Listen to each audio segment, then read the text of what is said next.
Slovenian Istria, land and sea. On this sensitive portion of the Slovenian coast, a number of economic activities take place, among which there is also the port industry. The latter creates more than 4,000 jobs and is therefore a relevant factor in regional development, but it also functions as the main engine of Slovenian logistics. At Luka Koper, the company and organization that manages the entire port area, we are aware of the vulnerability of this territory, and we therefore strive to preserve it for generations to come.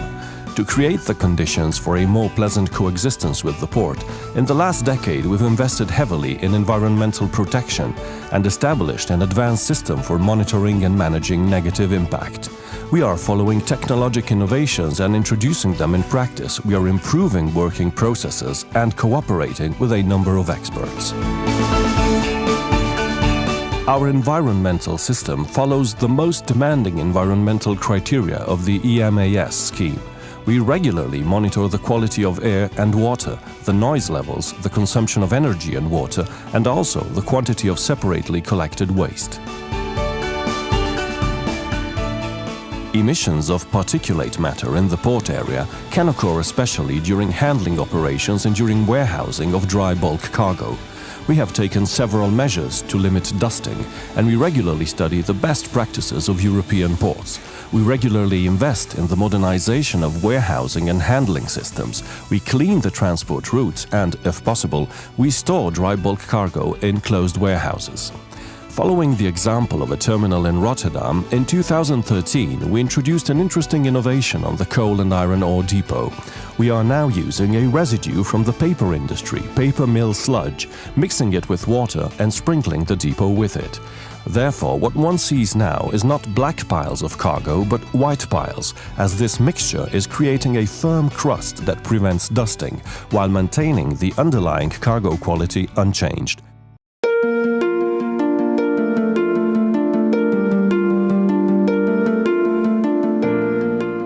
We monitor the total concentration of dust or dust deposition in 10 locations in the port. The measurement method is very simple, since we collect dust particles from 1 month in a sample container and we then weigh the quantity of collected sediment. Of course, there is dust in the sample container, but the measured quantities do not deviate from other samples collected in the past in areas where there was no impact of port activity. The presence of dust with particles measuring less than 10 micrometers in diameter, called PM10, is monitored every 30 minutes with the aid of stationary equipment by an authorized organization at 3 locations in the port.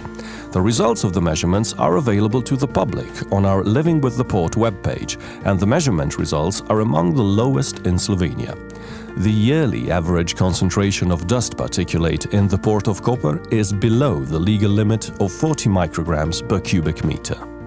Na območju Luke Koper se izvajajo meritve prašnih delcev na 3 lokacijah, in sicer v smeri Ankarana, v smeri Bertokov in pa na potniškem terminalu. Lastnik vseh teh naprav je Univerza na Primorskem, kjer z njimi tudi upravlja in jih servisira. Tudi dostop do podatkov in njihovo upravljanje je izključno iz naše strani. Meritve zadnjih nekaj let kažejo na to, da so koncentracije prašnih delcev na območju mestne občine Koper med najnižjimi v Sloveniji.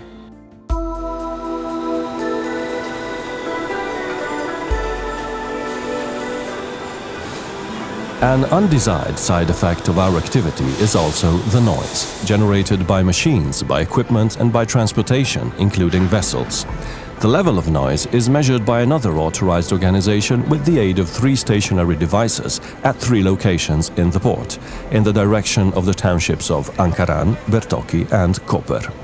These results, too, are available on our webpage, and it is interesting to note that we were the first industrial plant in Slovenia to publish our own noise levels. Na lokaciji Luke Koper že 7 let izvajamo stalne meritve hrupa v naravnem in življenjskem okolju, in sicer na 3 merilnih terminalih, ki so postavljeni na izpostavljenih delih luke, in sicer proti Ankaranu, Bertokom in Kopru. Na osnovi rezultatov meritev hrupa na merilnih terminalih in rezultatov meritev, ki jih izvajamo po celotni Luki Koper, skupaj s pristojnimi službami potem določamo oziroma usmerjamo ukrepe za zmanjševanje obremenitev s hrupom v okolju. The measurements and noise maps indicate that the northern parts of the city of Koper are the most impacted by port activity. During nighttime, it is especially the container terminal that produces noise, to tackle which we've prepared a noise reduction plan that includes the use of quieter machinery at night, improvements of the equipment itself, as for example, the use of rubber belts that pad and dampen the contact points of the container with the machinery's metal parts, resurfacing of the handling areas, reduced vehicle speed on the terminal, and so on. And as diesel-powered RTGs are the major noise source, we are thinking of their replacement with electrically powered RTGs.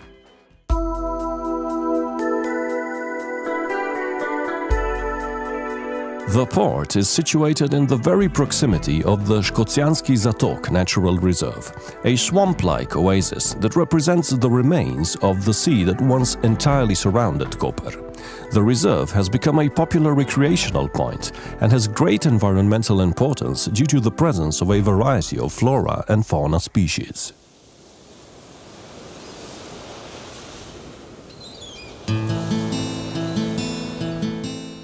Our activity is obviously profoundly connected to the sea. In 2008, we founded a special unit for sea protection that is responsible of the prevention and elimination of consequences of pollution in port waters, with the situation in port basins being constantly monitored day and night. Uspešno oziroma učinkovito izvajanje storitev na področju varovanja morja bi bilo brez specialne opreme in ustrezno usposobljene ekipe nemogoče. Luška flota za posredovanje na morju šteje kar 9 plovil. 2 plovili iz te flote sta namenjeni čiščenju vseh vrst madežev, tudi oljnih. Potem imamo v Luki Koper kar nekaj kilometrov zaščitnih plavajočih zaves oziroma baraž, s katerimi madeže omejimo.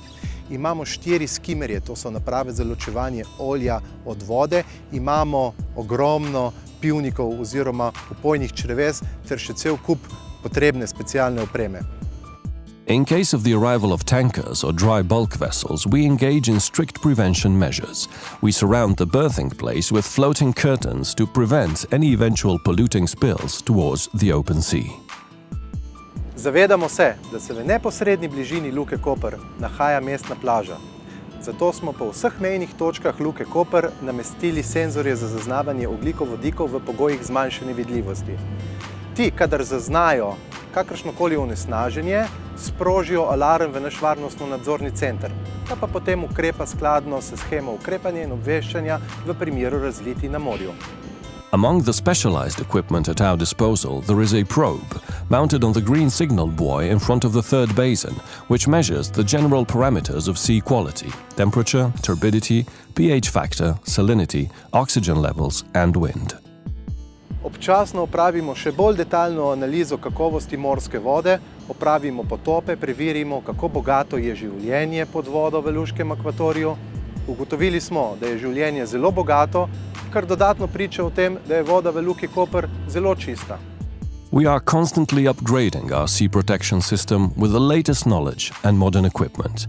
In addition to that, we regularly organize field exercises and drills to test how adequate and how ready our system is.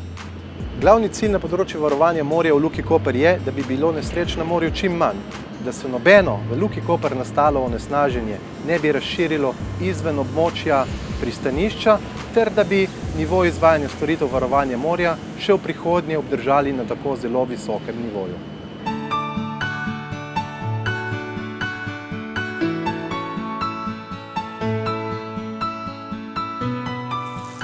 There are many other green measures in our port.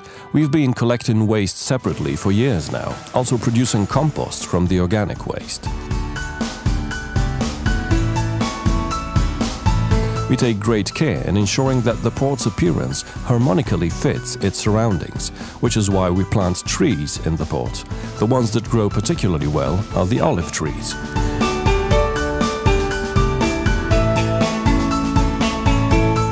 Of course, it is also possible to visit the port in person. Besides tours of organized groups, once a year we organize what we call the Port Open Day, a special occasion to feel the pulse of the port by visiting it free of charge, by bus, by bike, and even by boat.